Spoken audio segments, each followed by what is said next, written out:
Gratien, concrètement, que peut-on retenir de ce sommet des chefs d'État de la région des Grands Lacs? C'est un sommet qui a entériné en fait l'accord qui s'est passé à Kinshasa. Donc on peut dire que la frange de l'opposition radicale peut, disons, essayer de voir d'autres voies. Sinon, le dialogue, on comprend bien qu'au niveau de la sous-région, on conclut qu'il n'y a plus d'autres dialogues, il suffit d'appliquer l'accord.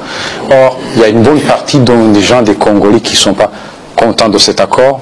On comprend bien qu'il y a même l'Église catholique qui s'est retirée. S'imagine qu'est-ce qui va se passer au niveau de l'application de cet accord et aussi par rapport à l'opposition, s'il y aura des grèves, s'il y aura d'autres manifestations, des problèmes de blocage du pays.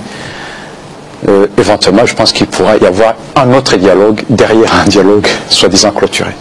Alfred, il est clair qu'avec ce soutien des pays du Grand Lac, le dialogue initié par le président Joseph Kabila est en quelque sorte légitimé. Non, il n'y a pas de légitimation du tout. Quand on voit le communiqué final, il est ambigu. Ou alors on dit très clairement, on entérine l'accord qui est sorti, mais un accord bancal avec des gens qui sont illégitimes pour représenter le peuple congolais, et puis Edem Kodjo, où on se dit, ça n'est pas cela, et dans le communiqué on dit le respect strict de la loi et de l'ordre constitutionnel. Le respect strict de la loi et de l'ordre constitutionnel. La constitution de RDC dit le mandat de Kabila s'achève le 19 décembre de cette année-ci. Il n'a pas le droit de se représenter. Bien.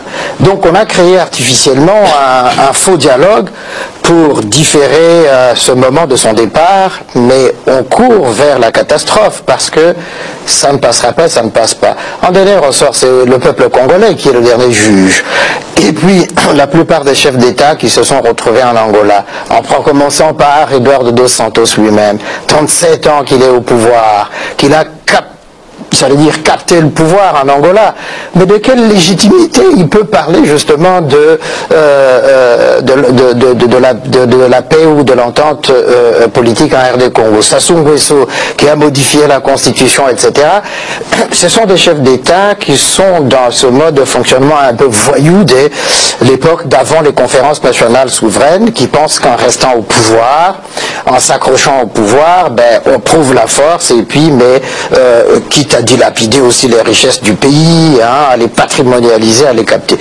Non, je pense effectivement que ça n'est pas encore terminé pour la RD Congo, et ce n'est certainement pas ce sommet-là qui va régler la crise congolaise. Gratien, quelle doit être à présent la ligne de conduite de l'opposition dite radicale en République démocratique du Congo? De quel recours dispose-t-elle à présent? On comprend bien le recours, il est très difficile vraiment d'avoir un recours au niveau légal, c'est-à-dire au niveau du pays, passer par les cours, la justice ou la cour constitutionnelle. On ne peut pas parce qu'il y a eu un accord, l'accord qui est approuvé par la sous-région.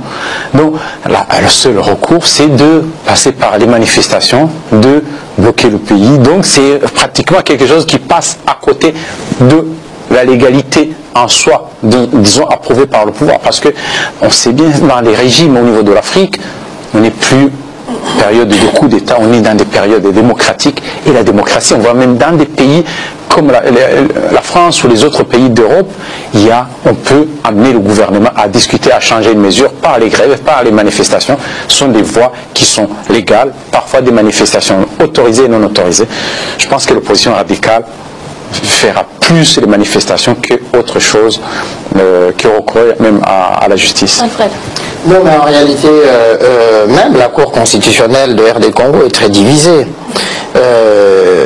Évidemment, pour le moment, l'opposition, le rassemblement, qui est la vraie opposition, ne souscrit pas à cet accord. Le fait du retrait aussi de l'Église catholique, c'est quelque chose de fondamental. C'est-à-dire que c'est l'Église qui est majoritaire dans ce pays-là. Et donc, elle se retire, elle enlève toute caution possible à ces mauvais accords-là. Et donc je pense effectivement qu'il y a les manifestations, mais qu'il faut continuer à recourir aussi aux autres partenaires de ce pays, de la RD Congo extérieur, qui peuvent justement agir efficacement pour faire respecter l'ordre constitutionnel.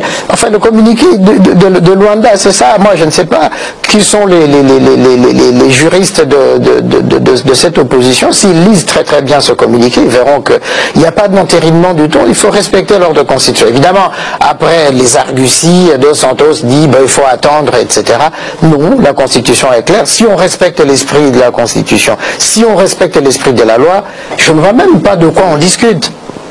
Merci Alfred. Dans l'actualité également, c'est une première en Angola. La Cour suprême va demander au président Eduardo dos Santos de rendre des comptes concernant la nomination qu'il a faite au mois de juin, celle de sa fille Isabelle dos Santos à la tête de la Sonangol, la compagnie pétrolière du pays. On fait le point tout de suite avec Amira Benjabala Jean-Pierre. Ce 25 octobre, la Cour suprême angolaise a annoncé qu'elle examinerait un recours déposé par un collectif de 12 juristes pour dénoncer la nomination d'Isabelle dos Santos au mois de juin à la tête de la Sonangol, la compagnie pétrolière publique.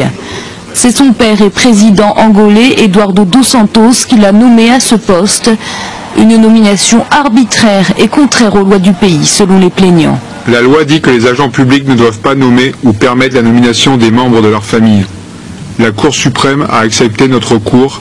C'est une étape très importante. C'est la première fois qu'elle étudie une décision du président de la République. Une grande première dont se réjouissent les observateurs qui attendent avec impatience les conclusions de la Cour suprême. Le chef d'État a 8 jours pour se présenter au tribunal où il mandatait un représentant. Interpeller un chef d'État en justice, je crois que c'est quelque chose qui est à saluer. Maintenant, reste à savoir si les juges qui ont pris cette décision auront le courage d'aller au bout de leur mission, c'est-à-dire entendre le président ou du moins ses représentants pour que cette affaire soit réalisée une fois pour le bon. C'est tout à fait correct qu'elle cherche à rappeler le président à l'ordre pour qu'il puisse se conformer à la loi que tous les citoyens angolais doivent respecter. Souvent accusée d'avoir bâti son empire grâce à la protection de son père, Isabelle dos Santos est la femme la plus riche d'Afrique et la 8e fortune du continent. Son patrimoine est estimé à 3,3 milliards de dollars. Elle est très active dans les domaines bancaires et de télécommunications. Gratien, quelle lecture faites-vous de cette affaire?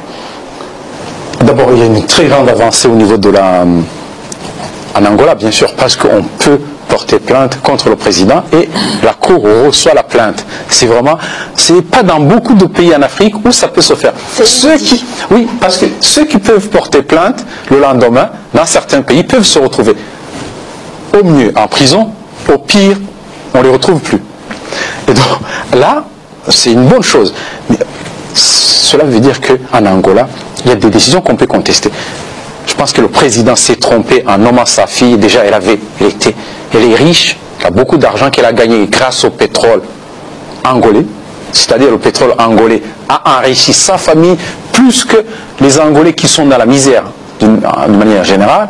Et aussi, ce qu'on oublie, c'est qu'il y a quelques années, il avait nommé son fils Sousa dos Santos au poste de président, de dirigeant du Fonds souverain, donc qui gère une partie des revenus du pétrole. Cela veut dire que finalement, le président dos Santos a essayé, disons, de mettre la main sur la manne pétrolière à travers le fonds et à travers la gestion de ce pétrole. Que risque Alfred, le président dos Santos? Mais avant de répondre à votre question, je voudrais abonder dans le même sens que Gratien, parce qu'effectivement c'est une première en Angola en particulier, mais en Afrique aussi, qu'un chef d'État devant la Cour suprême et que la Cour suprême prenne en compte justement la plainte déposée. Alors parce que c'est une plainte aussi qui est très argumentée. Il y a 14 avocats tout autour qui ont étudié attentivement la loi angolaise qui interdit justement à toute personne occupant de fonctions publiques de nommer un membre de sa famille à des postes justement clés, à des postes publics. Ça c'est d'un. Des deux, donc il y a là une forme de népotisme pour le président Eduardo dos Santos. Et donc du coup, que la Cour suprême s'empare justement de ce dossier, c'est une très bonne chose, mais on aimerait qu'elle aille jusqu'au bout de la procédure et puis puisqu'elle a tout de même écrit au président Dos Santos pour qu'il présente ses arguments contre justement cette plainte déposée contre lui. Donc là, ils vont attendre, il a 7 jours, 7 ou 8 jours pour répondre. Si au bout de ce compte il ne répond pas, il devra passer devant la justice. Gratien, certains soupçonnent des ambitions présidentielles de la part d'Isabel Dos Santos. Qu'en pensez-vous? Le président Dos Santos termine son mandat en 2017 et il annonce qu'il va quitter le pouvoir en 2018. Cela veut dire qu'il va se faire élire et en cours de mandat, il va céder à quelqu'un d'autre. C'est-à-dire qu'il y aura un arrangement. On se demande si en nommant sa fille à ce poste, éventuellement que sa fille, en 2017, pourra être une super ministre ou éventuellement s'il y a un poste qu'on peut créer, un poste de vice-présidente et comme ça remplace son président au moment où son papa s'arrête. Donc c'est une façon aussi de préparer sa fille. Merci Gratien pour toutes ces précisions. Nous allons à présent marquer une courte pause. On se retrouve dans quelques instants pour la suite de l'Africa Newsroom. A tout de suite.